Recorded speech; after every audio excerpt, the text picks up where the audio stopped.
E aí, pessoal, tudo bom com vocês? Bem-vindos a mais um Psiquiatria com Pipoca. Aqui no nosso canal, eu pretendo trazer para vocês personagens e produções da TV aberta, TV fechada, de cinema quando os lançamentos voltarem ao normal, se Deus quiser após a pandemia, mas também de várias plataformas de streaming. No caso hoje, pela primeira vez que eu vou trazer para vocês uma produção da Amazon Prime Video de 2019. Ela se chama Modern Love. Você quer saber por que eu me apaixonei por essa história de amor? Vem comigo que eu te conto.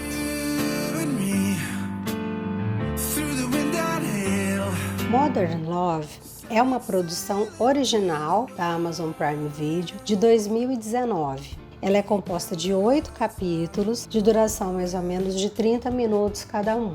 Essas histórias são baseadas em crônicas que são publicadas no New York Post, do repórter Daniel Jones. Como já é famoso nas produções da Amazon Prime Video, o elenco é primoroso. Temos Anne Hathaway, Dave Patel, Andy Garcia e Tina Fey, isso só para começar. Cada episódio conta uma história isolada, uma história que pode ser de amor romântico, de amor entre amigos e inclusive da descoberta do amor próprio. Pelos episódios serem únicos com começo, meio e fim, ou seja, as histórias são independentes, você pode assistir numa ordem aleatória, mas vai aqui uma dica. O último episódio você vai deixar por último. Apesar de eu ter adorado essa minissérie e ela ter mexido muito comigo, aquecido meu coração, ela não foi unanimidade. O Washington Post chegou a publicar uma crítica falando que a série é tão melosa que deveria vir junto com ela um plano de saúde odontológico.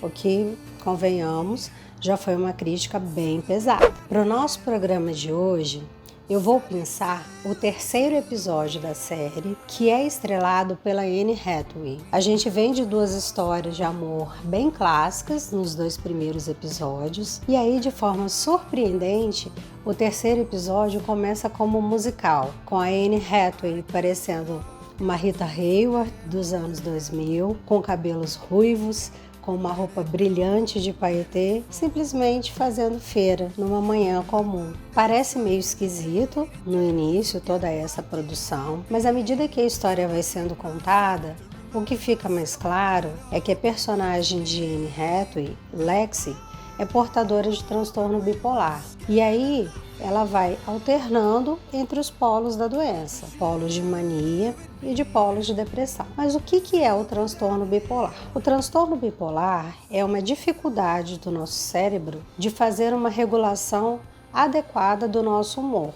Então, por muitas vezes, tendo um gatilho emocional ou não, a pessoa pode alternar entre episódios que são chamados de mania ou hipomania, dependendo da gravidade desses sintomas e da duração dos mesmos, ou episódios de depressão. O que seria um episódio de mania ou de hipomania? A Anne Hathaway representa muito bem essa fase do transtorno bipolar. Como eu disse, o episódio inicia como se fosse um musical, e é assim que ela está se sentindo, uma atriz dentro do seu próprio programa, extremamente feliz, com uma autoestima elevada, se vestindo de forma extravagante e se insinuando para uma pessoa que também está fazendo compra no supermercado. Ela estabelece comunicação com essa pessoa e eles marcam o encontro para a noite. No entanto, ao chegar à noite, ela tem uma virada brusca do humor e sai desse polo maníaco para o polo depressivo. Então, quando o pretendente chega na casa dela e toca a campainha, ele dá de cara com uma pessoa completamente desleixada, descabelada, vestida praticamente de pijama, ou seja, nada adequada para um encontro amoroso. E ele acha aquilo tudo muito confuso. Eles, por exemplo, quando ele pergunta se ela quer sair para comer, ela fala sim, gostaria de sair para comer granola. Uns dias depois, Lexi novamente tem uma virada de humor e fica hipomaníaca. Ela liga para esse rapaz, chama ele novamente para sair e ele chega a fazer um comentário: "Você é bem maluquinha, não é?" Ela prepara a casa toda para recebê-lo, faz um jantar, se veste maravilhosamente bem, mas quando está próximo do encontro, ela novamente entra em depressão. Ah, não, aí não. Aqui eu queria fazer uma pontuação. Geralmente, essas oscilações que acontecem no transtorno bipolar,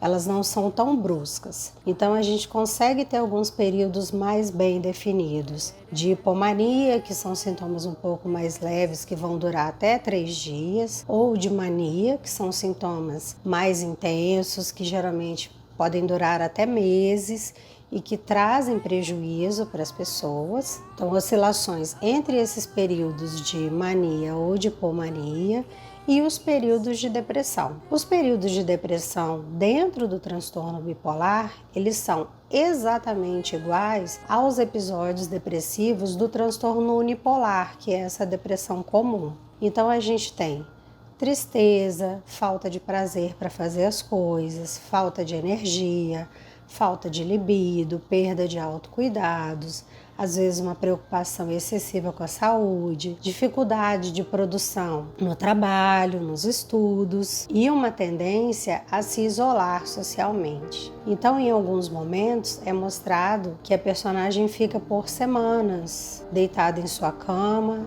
no escuro, sem se alimentar direito e sem interagir com as pessoas. Ou seja, essa oscilação que é mostrada na série, dela acordar com humor e no meio do dia, às vezes, sem nem ter um gatilho, ela fazer essa virada para o outro polo do humor, isso não é muito comum de observar. O que às vezes a gente observa no transtorno bipolar é a pessoa vivendo sintomas de ambos os polos ao mesmo tempo. Ela pode rir e chorar ao mesmo tempo, ela pode estar se sentindo com uma autoestima muito elevada, mas ao mesmo tempo muito irritada. E esse tipo de estado de humor, que é chamado de estado misto, é o mais perigoso para o risco de tentativa de suicídio dentro do transtorno bipolar. Geralmente essas alterações muito rápidas do humor, elas são mais decorrentes de traços de personalidade da pessoa, para um quadro que a gente chama de desregulação emocional, ou seja, qualquer gatilho pode fazer a pessoa se sentir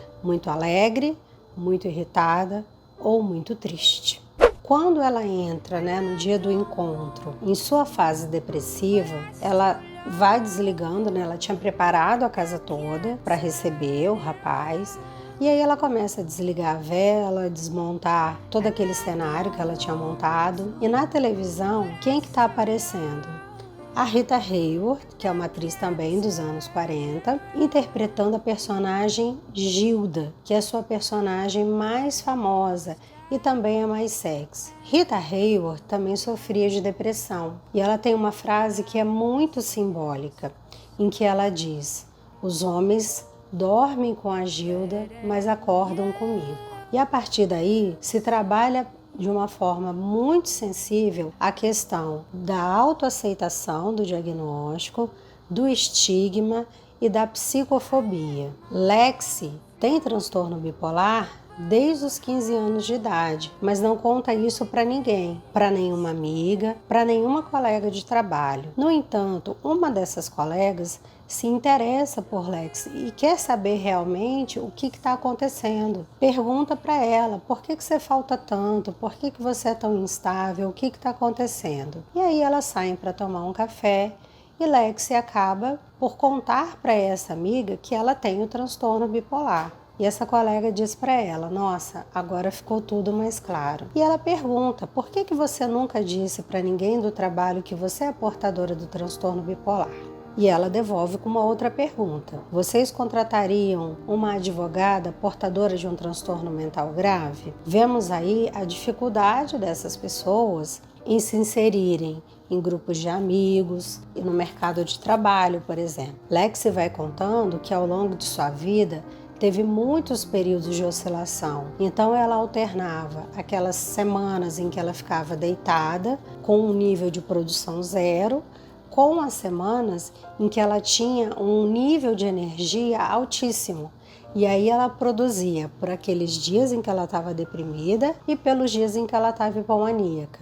E eu quero chamar a atenção para isso porque muitas vezes isso não é dito, às vezes nos livros, e o paciente não percebe que a principal característica dos episódios de hipomania e de mania é esse excesso de energia direcionado a objetivos. Um excesso de energia que pode, inclusive, colocar a pessoa em risco, como, por exemplo, comportamentos compulsivos em relação a sexo, consumo de substâncias, de álcool, direção perigosa, tatuagens, enfim. A pessoa pode ter um comportamento que é completamente fora do seu padrão. No caso desse terceiro episódio, a gente não tem um final com uma história de amor grandiosa e feliz, mas a gente tem uma história de amor fraternal, dessa colega de trabalho que se dispõe a realmente ouvir e entender Lexi e a aceitá-la como ela é. A partir daí, Lexi começa a se empenhar mais no seu tratamento, aderir melhor no seu tratamento,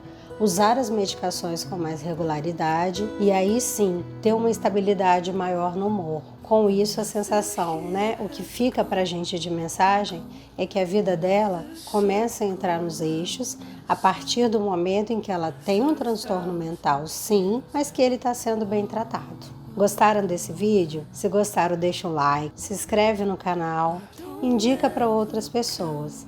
A nossa ideia aqui é partilhar o conhecimento através das histórias de cinema. Deixo vocês aqui e vamos até a próxima. Beijo, pessoal!